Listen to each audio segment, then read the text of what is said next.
Hello મિત્રો, તો મિત્રો આજે આપણે બંધારણના 50 ક્વેશ્ચનનો ભાગ ચોથો જોવાના છીએ. તો મિત્રો સૌથી પહેલો પ્રશ્ન જોઈએ કે જાહેર વ્યવસ્થા, નીતિમત્તા અને સ્વાસ્થ્યને બાદ ન આવે તે રીતે ધાર્મિક સ્વતંત્રતાના અધિકારો ભારતના બંધારણના કયા અનુચ્છેદમાં આપેલા છે? તો તે અનુચ્છેદ આવશે અનુચ્છેદ નંબર 25. પર્યાવરણનું જતન અને સુધારણા તથા જંગલો અને વન્ય પશુઓના રક્ષણ બાબતની જોગવાઈ રાજ્યનીતિના માર્ગદર્શક સિદ્ધાંતોમાં કયા અનુચ્છેદમાં કરવામાં આવી છે? તો અનુચ્છેદ નંબર આવશે 48 ક. 53મો પ્રશ્ન, રાષ્ટ્રપતિ લોકસભામાં કેટલા એંગ્લો ઇન્ડિયનની નિયુક્તિ કરી શકે? તો 2 એંગ્લો ઇન્ડિયન. ત્યાર પછી રાષ્ટ્રપતિ પોતાની સહીથી કરેલા લખાણથી પોતાના હોદ્દાનું રાજીનામું કોને સંબોધીને આપે છે? તો તેમાં જવાબ આવશે ઉપરાષ્ટ્રપતિને. ત્યાર પછી કોઈપણ રાજ્યના રાજ્યપાલને કોની સહી સિક્કાવાળા આદેશપત્રથી નિમવામાં આવે છે? તો રાષ્ટ્રપતિના. ત્યાર પછી લોકસભાના સભ્ય થવા માટેની લઘુત્તમ વય મર્યાદા કેટલી છે? 25. લોકસભામાં ગુજરાતનું પ્રતિનિધિત્વ કેટલું છે? તો એટલે લોકસભામાં ગુજરાતની સીટો કેટલી છે? તો 26 સીટો. રાજ્યસભામાં 11 અને વિધાનસભામાં 182. ત્યાર પછી નીચેની કઈ વ્યક્તિ બંધારણ સભામાં સભ્ય ન હતી?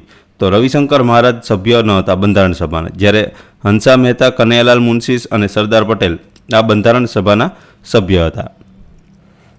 ત્યાર પછી કયો ખરડો દાખલ કરવા માટે રાજ્યપાલશ્રીની પૂર્વ મંજૂરી જરૂરી છે?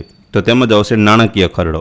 તો નાણાકીય ખરડો હોય તો જો કેન્દ્રમાં રાષ્ટ્રપતિની પૂર્વ મંજૂરી જરૂરી હોય છે અને રાજ્યમાં રાજ્યપાલની પૂર્વ મંજૂરી જરૂરી હોય છે. સત્યમેવ જયતે શબ્દ કયા ગ્રંથમાંથી લેવામાં આવ્યો છે? તો મુંડકોપનિષદમાંથી. ત્યાર પછી નાણાં પંચની રચના કોના દ્વારા કરવામાં આવે છે? રાષ્ટ્રપતિથી. ત્યાર પછી ભારતીય ચૂંટણી પંચ મુજબ નીચેનામાંથી કયો પક્ષ રાષ્ટ્રીય રાજકીય પક્ષ નથી? તો સમાજવાદી પાર્ટી જે છે તે રાષ્ટ્રીય રાજકીય પક્ષ નથી. ત્યાર પછી ભારતીય રાષ્ટ્રીય ધ્વજની લંબાઈ અને પહોળાઈનો ગુણોત્તર કેટલો છે? તો 3:2. ઉત્તર પ્રદેશ રાજ્યમાં વિધાનસભાની કેટલી બેઠકો છે? 403 બેઠકો, અને સૌથી વધારે વિધાનસભાની બેઠકો ધરાવતું રાજ્ય છે ઉત્તર પ્રદેશ.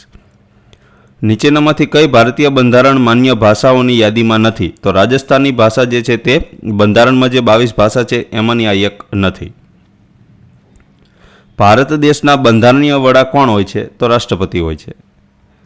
તે પછી ભારતમાં રાજ્યના રાજ્યપાલની નિમણૂક કોણ કરે? રાષ્ટ્રપતિ કરે. ભારતીય બંધારણમાં પ્રસ્તાવનામાં સમાજવાદી શબ્દ કયા સુધારાથી ઉમેરવામાં આવ્યો? તો 42મો બંધારણીય સુધારો 1976થી. નિમ્નલિખિત પૈકી કઈ અખિલ ભારતીય સેવા નથી? તો ભારતીય વિદેશ સેવા જે છે તે અખિલ ભારતીય સેવા નથી, જ્યારે ભારતીય પ્રશાસનીય સેવા, ભારતીય પોલીસ સેવા અને ભારતીય વન સેવા.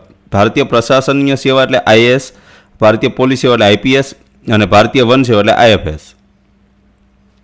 ત્યાર પછી ભારતીય બંધારણમાં કયા અનુચ્છેદ હેઠળ રાજ્યોમાં રાષ્ટ્રપતિ શાસન લાગુ કરી શકાય છે? તો અનુચ્છેદ નંબર 356 મુજબ. ભારતમાં રાષ્ટ્રપતિની ચૂંટણી માટે લાયકાત ન્યૂનતમ વય કેટલી હોય છે? 35 વર્ષ. હાઈકોર્ટની બંદી પ્રત્યક્ષીકરણ રીટની સત્તા બંધારણના કયા અનુચ્છેદ મુજબ છે? તો તેમાં જવાબ આવશે અનુચ્છેદ નંબર 226. જે વ્યક્તિની ધરપકડ કરવામાં આવી છે તે વ્યક્તિને તે માટેના કારણોની જાણ કરવી કેવી છે? ફરજિયાત છે. એને જે વ્યક્તિની ધરપકડ કરી છે, શેના માટે ધરપકડ કરી છે તેને કારણ જાણવાનો પૂરેપૂરો અધિકાર છે અને એને ફરજિયાત જાણ કરવાની પણ હોય છે. ભારતનું બંધારણ ઘડવા માટેની ખરડા સમિતિના અધ્યક્ષ કોણ છે? તો ડૉક્ટર ભીમરાવ આંબેડકર. ત્યાર પછી સત્તાનું પ્રતિનિધાન હોવું એ કયા પ્રકારની પ્રક્રિયા છે? એ વહીવટી પ્રક્રિયા છે. ભારતમાં જાહેર વહીવટી અંગેનું શિક્ષણ સૌપ્રથમ કયા વિશ્વવિદ્યાલયમાં આપવામાં આવ્યું હતું? તો લખનૌ વિશ્વવિદ્યાલયમાં. ત્યાર પછી ચૂંટણી દરમિયાન પ્રતિકની ફાળવણી કોણ કરે છે? તો ઇલેક્શન કમિશન એટલે કે ચૂંટણી કમિશન. ત્યાર પછી એમિક્સ ક્યુરીનો અર્થ શું થાય? તો એમિક્સ ક્યુરીનો અર્થ થાય છે કોર્ટનો મિત્ર. ત્યાર પછી નાગરિકત્વની સમજૂતી ભારતના બંધારણના કયા આર્ટિકલમાં દર્શાવી છે? તો તેમાં જશે આર્ટિકલ નંબર 5માં. ભારતમાં મુક્તપણે ફરવા માટેનો અધિકાર બંધારણના કયા આર્ટિકલ હેઠળ આપવામાં આવેલો છે? તો આર્ટિકલ નંબર 19D. કયા મૂળભૂત અધિકાર હેઠળ બંધારણમાં SC, ST અને અન્ય પછાત વર્ગો માટે રાજ્યોને વિશેષ જોગવાઈ કરવાની સત્તા મળેલી છે? તો તેમાં જવાબ આવશે મૂળભૂત અધિકારનું નામ આવશે સમાનતાનો અધિકાર. ત્યાર પછી ગરીબો અને શોષિતોને ઝડપી અને સસ્તો ન્યાય પૂરો પાડવા ન્યાયમાં થતો વિલંબ નિવારવા કઈ અદાલતનું આયોજન કરવામાં આવે છે? તો તે અદાલત છે લોક અદાલતનું. બંધારણની કઈ અનુસૂચિ ઘણા રાજ્યોમાં અનુસૂચિત વિસ્તારોના વહીવટ અને નિયમન માટેની ખાસ જોગવાઈઓને લગતી છે? તો એ અનુસૂચિ છે અનુસૂચિ નંબર 5. ત્યાર પછી ભારતના બંધારણના નીચે પૈકી કયા અનુચ્છેદો સંઘ અને રાજ્યો વચ્ચેના વહીવટી સંબંધો બાબતના છે? તો અનુચ્છેદ નંબર 256 થી 263 જેટલા અનુચ્છેદો છે તે અનુચ્છેદો કેવા છે કે વહીવટી સંબંધો માટે કેન્દ્ર અને રાજ્યોના જે સંબંધ બાબતના આ અનુચ્છેદો છે 256 થી 263. કયા બંધારણીય સુધારા અધિનિયમે 2 કે તેથી વધુ રાજ્યો માટે રાજ્યપાલની નિમણૂક કરવી શક્ય બનાવી? તો 7મો બંધારણીય સુધારો. ત્યાર પછી સમગ્ર દેશમાં એક સરખો દીવાની કાયદો થાય તેમ કરવા માટે રાજ્ય પ્રયત્ન કરશે એવો દિશા નિર્દેશ બંધારણનો કયો અનુચ્છેદ કરે છે? તો એ અનુચ્છેદ છે અનુચ્છેદ નંબર 44. 87મો પ્રશ્ન, નાગરિકત્વ ધારો 2005 અન્વયે નીચેના પૈકી શું દાખલ કરવામાં આવ્યું છે? તો વિદેશી નાગરિકત્વ દાખલ કરવામાં આવી છે નાગરિકત્વ ધારો 2005 અન્વયે. ભારતના બંધારણમાં નીચેના પૈકી કયો અનુચ્છેદ દેશના પર્યાવરણનું જતન અને સુધારણા કરવાની અને જંગલો અને વન્યજીવોના રક્ષણ કરવાની બાબતનો છે? તો અનુચ્છેદ નંબર 48A. ત્યાર પછી અખિલ ભારત ન્યાયિક સેવાઓ ઊભી કરવાની જોગવાઈ કયા અનુચ્છેદથી કરવામાં આવી છે? અનુચ્છેદ નંબર 312.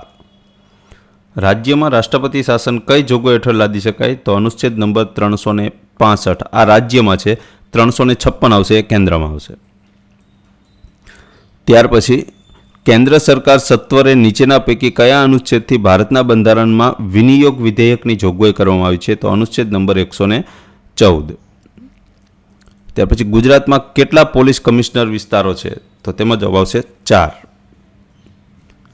ત્યાર પછી ભારતના રાષ્ટ્રપતિ તરીકે ચૂંટાવા માટેની લાયકાતમાં કેટલા વર્ષની ઉંમર પૂરી હોવી જોઈએ? તો 35 વર્ષની. વિધાનસભાની ચૂંટણી માટે કાયદો કોણ બનાવે છે? તો સંસદ બનાવે છે. અને કાયદો બનાવવાનું કામ કોનું હોય છે મિત્રો? સંસદનું કામ હોય છે. અને સંસદના બંને ગૃહોની સંયુક્ત બેઠક બોલાવવાનો અધિકાર કોની પાસે રહેલો છે? તો રાષ્ટ્રપતિ પાસે. ત્યાર પછી બંધારણીય રીતે પ્રધાન તેમના સચિવ દ્વારા લેવાયેલા પગલાં માટે જવાબદાર છે? તો કે જવાબદાર છે આવું વિધાન કોએ કીધેલું છે? તો કે ચાગલા પંચે આ વિધાન કીધેલું છે. ત્યાર પછી 73મો બંધારણીય સુધારો અનુસૂચિત વિસ્તારોને લાગુ પાડવા માટેનો કાયદો સંસદમાં ક્યારે ઘડાયો? તો 1996માં.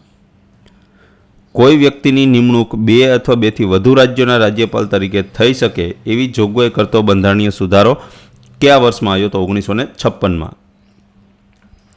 ત્યાર પછી કયા અનુચ્છેદની જોગવાઈઓમાં કટોકટી સમયે પણ યથાવત રહે છે? એટલે કે કયા અનુચ્છેદની જે જોગવાઈઓ છે તે કટોકટી હોય છતાં પણ તે યથાવત રહે છે? તો અનુચ્છેદ નંબર 20 અને 21. આ 2 અનુચ્છેદની જે જોગવાઈઓ છે એવી છે કે દેશમાં કટોકટી હોય તો પણ આ જોગવાઈઓને સ્થગિત કરી શકાતી નથી, કારણ કે તેમાં વાણી સ્વતંત્રતાનો, જીવવાનો અને એ અધિકાર આપેલા એટલે એ અધિકારમાં આપેલા છે અનુચ્છેદ નંબર 20 અને 21માં આ જોગવાઈઓ છે, તો એ સ્થગિત કરી શકાતી નથી. ત્યાર પછી છેલ્લો પ્રશ્ન, સંઘને માટે એક સંસદ રહેશે તેવી જોગવાઈ સંવિધાનના કયા અનુચ્છેદમાં કરવામાં આવી છે? તો અનુચ્છેદ નંબર 79માં. તો મિત્રો આ જે ક્વેશ્ચન છે એ ક્વેશ્ચનમાંથી કોઈ પણ ક્વેશ્ચનમાં તમને ડાઉટ હોય તો નીચે કમેન્ટ જરૂરથી કરી દેજો, આપણે તેનું સોલ્યુશન પણ આપશું. તો ચલો મિત્રો, મળીએ નવા વિડીયોમાં.